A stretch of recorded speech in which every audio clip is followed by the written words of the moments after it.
একদিন এক শিক্ষক আচমকায় তার ক্লাসরুমে গিয়ে তার স্টুডেন্টদেরকে বলে যে সে টেস্ট নেবে, আজকে টেস্ট এক্সাম নেবে। স্টুডেন্টরা এই কথা শুনে প্রচণ্ড চমকে যায়, কারণ তারা কোনো রকমের এক্সাম দেওয়ার জন্য প্রস্তুত ছিল না এবং তাদের এক্সাম দেওয়ার ব্যাপারে বলাও হয়নি। তখন শিক্ষক তাদের বলে যে এই এক্সামটা নর্মাল এক্সামের মতো হবে না, এটা অন্য রকমের হবে। স্টুডেন্টরা মাস্টারের কথা অনুযায়ী প্রস্তুত হয়ে যায় টেস্ট দেওয়ার জন্যে। এবার শিক্ষক কী করে, সমস্ত স্টুডেন্টকে কোয়েশ্চেন শিট দিয়ে দেয়। তখন স্টুডেন্টরা দেখে যে শুধুমাত্র একটা সাদা পেপার দেওয়া হয়েছে, আর তার মধ্যে একটা কালো একটা ফুটো টাইপের একটা জায়গা আছে। এবার মাস্টারকে স্টুডেন্টরা জিজ্ঞাসা করে যে স্যার, এখানে তো কোনো কোয়েশ্চেন লেখাই নেই, আমরা কি উত্তর লিখব? তো শিক্ষক বলে যে তোমরা নিজের মতোভাবে যা তোমাদের ভালো মনে হয় এই সাদা কোয়েশ্চেন পেপারে আর উত্তর শিটে তোমরা সেটাই লিখে নিয়ে আসো। আমি দেখব আজকে যে কে কেমন বা কতটা সুন্দর নিজের মনের মতো সাজিয়ে তোমরা কোয়েশ্চেন উত্তর আনতে পারো। এবার স্টুডেন্টরা এই কথা শোনার পরে ভয়ে ভয়ে রাজি হয়ে যায় যে ঠিক আছে, দিয়ে সবাই নিজের মতোভাবে লিখতে শুরু করে। প্রত্যেকটা স্টুডেন্টই শুধুমাত্র সেই কথাটাই লিখে যে কোশ্চেন পেপার দেওয়া হয়েছিল তাদেরকে, যে সাদা পাতাটা দেওয়া হয়েছিল সেখানে একটা কালো ধরনের ফুটো জায়গা ছিল।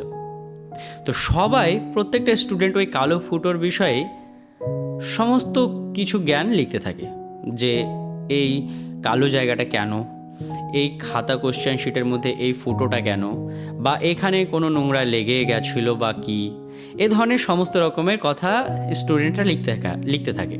এভাবে লিখতে লিখতে তারা পুরো যে সাদা পেপারটা দেওয়া হয়েছিল তাদের লেখার জন্যে সেটা পুরোটাই ভরে দেয়, শুধুমাত্র যে কোশ্চেন পেপারটা দিয়েছিল সেই জায়গাটা ফুটো ছিল।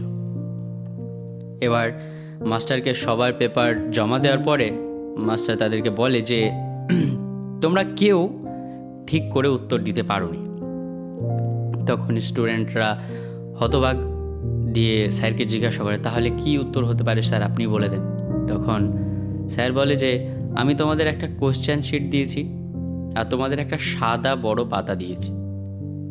তো তোমরা শুধুমাত্র ওই কোশ্চেন শিটের মধ্যে যে ফুটো কালো জায়গাটা ছিল, তোমরা ওই বিষয়ে শুধু তোমাদের উত্তর পেপারে লিখে গেছো, যেটা নেগেটিভ কথাবার্তা। তোমরা চাইলেই ওই পেপারটায়, যে সাদা বড় পেপারটা দিয়েছিলাম আমি তোমাদের লেখার জন্যে, সেখানে তোমরা অনেক ভালো পজিটিভ কথা লিখতে পারতে, জীবনের উন্নতির কথা লিখতে পারতে, জীবনে কিভাবে সাকসেস হবে তার ব্যাপারে লিখতে পারতে, কিভাবে ভালো মানুষ হবে তার ব্যাপারে লিখতে পারতে। কিন্তু শুধুমাত্র তোমরা ফোকাস করেছো কোথায়, যে কোশ্চেন শিটের একটা জায়গা ফুটো বা কালো একটা নোংরা লেগেছিল বলে।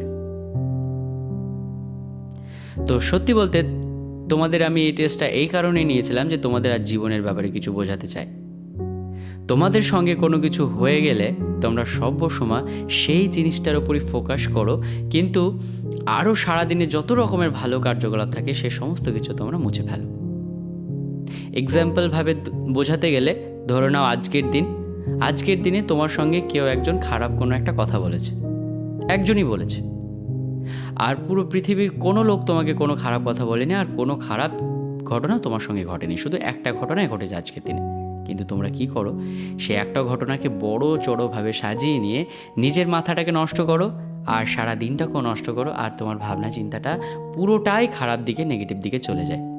কিন্তু তুমি চাইলেই ওই পজিটিভ জিনিসগুলো ভাবতে পারতে, আর নেগেটিভ জিনিসটাকে, ওই একটা জিনিস ভুলে যেতে পারতে, আরও হাজারটা ভালো কারণ তোমার কাছে চলে আসতো। তো তোমাদের টেস্টটা এই কারণেই নিয়েছি যে তোমরা জীবনটাকে যেন আরও সুন্দরভাবে নিতে পারো। কোনো একটা নোংরা মানুষ যদি তোমায় কিছু নোংরা বলে দেয়, তাহলে সেই নোংরা মানুষটাকে ভেবে পৃথিবীর বাকি সমস্ত কিছু শেষ করার কোনো দরকার নেই। কোনো একটা নোংরা ঘটনা তোমার সঙ্গে হয়ে গেলে সেই ঘটনাটা ভেবে বাকি পুরো সমস্ত জিনিস নষ্ট করে ফেলার কোনো প্রয়োজন নেই, কারণ আগে অনেক ভালো কিছু অপেক্ষা করে রয়েছে।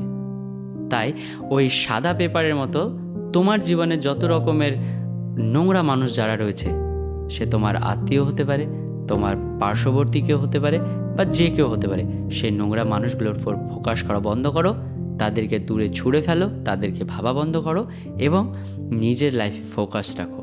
তাহলে দেখবে জীবনটা পুরো পজিটিভে ভরা থাকবে এবং তোমার ভাবনা চিন্তা খুবই সুন্দর হবে। আশা করছি তোমাদের এই গল্পটা ভালো লেগেছে। যদি ভালো লেগে থাকে অবশ্যই এই চ্যানেলটা সাবস্ক্রাইব করতে ভুলবে না, কারণ আমি এইরকম অনেক লাইফ চেঞ্জিং স্টোরি গল্পের মাধ্যমে বলতে থাকি যেন তোমাদের জীবনে আরও উন্নতি হয়। তো শুভরাত্রি, ঈশ্বর সবার মঙ্গল করুক।